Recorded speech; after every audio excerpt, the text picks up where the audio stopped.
BMO investors में आप सभी का स्वागत है। मैं नीरज शुक्ला और आ गया अपनी नई वीडियो के साथ। तो व्हाट इज डेरिवेटिव, जो बहुत ही बड़ा क्वेश्चन है लोगों के लिए और आज के यंगस्टर्स के लिए, क्योंकि स्टॉक मार्केट में डेरिवेटिव्स की बहुत ज़्यादा वैल्यू है इस वक्त और लोगों को बहुत ही अच्छा लगता है डेरिवेटिव्स में ट्रेड करना।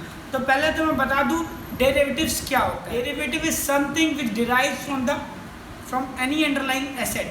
किसी भी एसेट से जो वैल्यू फॉर्म होती है उसे हम डेरिवेटिव्स कहते हैं। कैसे, मैं एक एग्जांपल के साथ समझाता हूँ। जैसे दही डेरिवेटिव है दूध का, क्योंकि दूध से दही बनता है, ठीक है।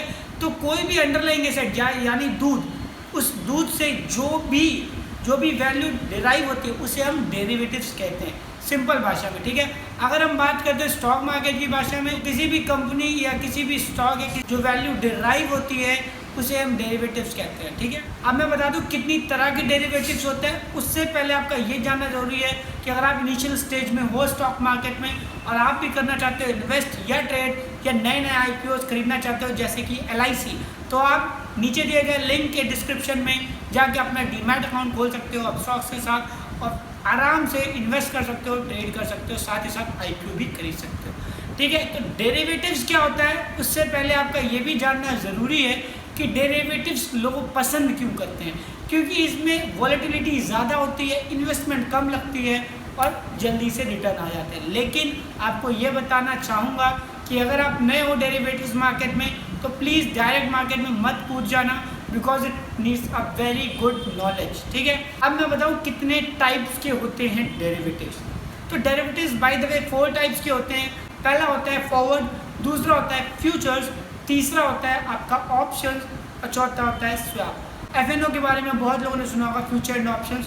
तो ज़्यादातर वो फ्यूचर्स और ऑप्शंस में ही ट्रेड करते हैं। बात करें अगर हम फॉरवर्ड और स्वैप्स की, तो बहुत ही कम यूज़ किया जाता है रिटेलर्स के द्वारा। फॉरवर्ड और फ्यूचर्स इस वीडियो में डिस्कस करेंगे, बाकी सेकंड पार्ट में हम डिस्कस करेंगे स्वैप्स क्या होते हैं और ऑप्शंस क्या होते हैं। तो फॉरवर्ड मार्केट क्या होती है मैं आपको एक्सप्लेन करता हूँ। फॉरवर्ड इज समथिंग जहाँ पे हम फॉरवर्ड के लिए डील कर रहे हो, मतलब आने वाले कल के लिए। तो इसका एग्जांपल ऐसे समझिए आप कि दो लोग हैं, आप और आपका एक दोस्त है, ठीक है। दोनों बेट करते हो, सट्टा लगा रहे हो, आप समझ लो ना। तो इन दोनों में होगा ये, आपने ले रखी है कलकत्ता, उसने ले रखी है चेन्नई। आपने बोला है कि अगर कलकत्ता जीतेगी तो आपको 1000 रुपये मिलेगा और अगर वो चेन्नई जीतती है तो वो 1000 रुपये पाएगा, ठीक। और इन केस हुआ ये कि चेन्नई हार गई और कलकत्ता जीत गई, आप 1000 रुपये जीत चुके हो। लेकिन अगले दिन वो बंदा आपसे मिल नहीं रहा है, आप उसे कॉल कर रहे हो तो फ़ोन उठा नहीं रहा है और आपका 1000 रुपये आपको नहीं देना चाहता। और या तो आपने जब उससे मिले तो उसने कहा भाई मैं तेरे को 1000 नहीं दूंगा, तो आप उसमें कुछ कर नहीं सकते हो क्योंकि कोई लीगल इंटरफेरेंस नहीं था, कोई ऐसा बंदा नहीं था बीच में आपके जो उस चीज़ को अप्रूव करा सकता, हाँ भाई तुझे पेमेंट करनी पड़ेगी। और ना ही आपने एडवांस में कोई काम किया था कि आपने पहले पैसा जमा कर लिया, ऐसा कुछ था नहीं।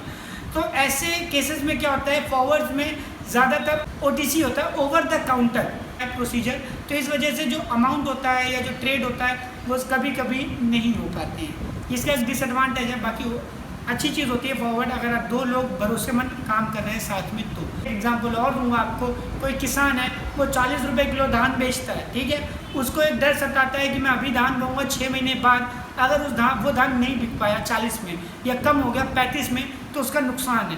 तो क्या होता है, वो कोशिश करता है कि कोई फॉरवर्ड के साथ एग्रीमेंट कर ले कि भाई तू अभी धान उगा, जब भी 4-6 महीने बाद तेरा उग जाएगा तो हम 40 में ही लेंगे। वो कोई बड़ी कंपनी कर सकती है और ऐसा होता भी है। बड़ी कंपनी 40 रुपये में डिसाइड कर लेती हैं, एक फॉरवर्ड ट्रेड ले लेती हैं कि हम 6 महीने बाद तेरा धान 40 रुपये में ले लेंगे। ऐसे केस में बेनिफिट क्या होता है, दोनों का बेनिफिट होता है। किसान का बेनिफिट होता है कि अगर रेट गिरता है तो उसे टेंशन लेने की जरूरत नहीं है, उसका रेट फिक्स है। और एक बड़ी कंपनी का बेनिफिट ये होता है कि अगर रेट बढ़ता है तो भी उसको 40 पे ही मिलने वाला है। तो दोनों हैंड पे जहाँ पे बेनिफिट होता है वहाँ फॉरवर्ड ट्रेड हो जाती है। लेकिन OTC के कारण, ओवर द काउंटर के कारण कभी कभी इसमें आप कह सकते हो ट्रस्ट के इश्यूज होते हैं या कोई ना कोई कल्प्रेट निकल जाता है और वो कैंसिल हो जाता है, ट्रेड नहीं हो पाता है, ठीक है। ये आपका हो गया फॉरवर्ड। बात करते हैं फ्यूचर्स की, तो फ्यूचर्स बहुत ज़्यादा स्टॉक मार्केट में ट्रेड किया जाता है। सेम फॉरवर्ड जैसा एग्जांपल फ्यूचर्स का भी है, इसमें भी 2 पार्टी एंटर होती है, लेकिन एक थर्ड पार्टी होती है जो एक तरह से ब्रोकर होती है या आप समझ लो जो लाइबल होती है, वो होती है SEBI, security exchange board of India, जिसका काम है दूसरे वाले बंदे से पैसा निकलवाना और पहले वाले बंदे से भी पैसा निकलवाना। जैसे अगर वही एग्जांपल मैं सेम बताता हूँ, आप और आपके दोस्त कलकत्ता चेन्नई ले रखे हैं, चेन्नई हार गई, कलकत्ता जीत गई, उस केस में उसने पैसे नहीं दिए। लेकिन इस केस में क्या होता है, फ्यूचर्स में पहले से ही सभी दोनों पार्टी से 1000 रुपये ले लेती है, कहते तू भी 1000 दे, तू भी 1000 दे, मतलब तुम भी 1000 दो और वो भी 1000 दे, दोनों ने 1000 जमा कर दिए, जो भी टीम जीतेगी वो उसको उठा के दे देगा। इसमें क्या होता है, जो इशू होता है ना, पहले जैसा होता था कि पेमेंट नहीं मिल पाई, तो ऐसे लैप्स नहीं होता अमाउंट, आपका अमाउंट मिल जाता है, क्योंकि इसमें एक लीगल एंटिटी एंटर कर रखी है सभी। तो अगर ऐसे ही कोई भी ट्रेड होती है तो सभी उसकी जिम्मेदार होती है, वो आपका पैसा देती ही देती है, और सेकंड पार्टी से कैसे निकलवाती है वो भी उसका ही काम है। बहरहाल इसमें एडवांस में पेमेंट होती है, इसीलिए सभी को ज़्यादातर निकलवाना नहीं पड़ता। और जो मार्जिन का आपको पता है चेंजेस आए, मार्जिन ब्रोकर देती है, सभी नहीं देती, सभी कुछ केसेस में कुछ लमसम अमाउंट देती है। जो बड़ा मार्जिन 10x पाते थे आप लोग, 20x पाते थे, वो आपको ब्रोकर देती है, जिस ब्रोकर पे आप ट्रेड करते हो। लेकिन आपको ये समझना बहुत ज़रूरी है कि फॉरवर्ड और फ्यूचर होते एक जैसे हैं, बशर्ते इन दोनों में डिफरेंस इतना होता है कि फॉरवर्ड ट्रेड में कोई भी लीगल एंटिटी या कोई भी रजिस्टर्ड पर्सन नहीं आता बीच में जो आपकी चीज़ों को कन्वीनियंट कर दे, और फ्यूचर्स में कि आप गलती करो, आपका लॉस होगा तो भी आपको देना है, प्रॉफिट होगा तो भी आपको मिलेगा, ठीक है, डैम श्योर मिलेगा, क्योंकि उसमें एक लीगल एंटिटी एंटर कर रखी होती है सभी, ठीक है। तो ये हो गया आपका फॉरवर्ड एंड फ्यूचर। अब मैं आपको बताऊंगा स्वैप्स और ऑप्शंस क्या होते हैं सेकंड पार्ट में। उससे पहले मैं आपको बता दूं, अभी लिंक डिस्क्रिप्शन में दिया हुआ है डीमैट अकाउंट ओपनिंग के लिए। अगर आप चाहते हो डीमैट अकाउंट ओपन करना तो आप अपस्टॉक्स के साथ कर सकते हो।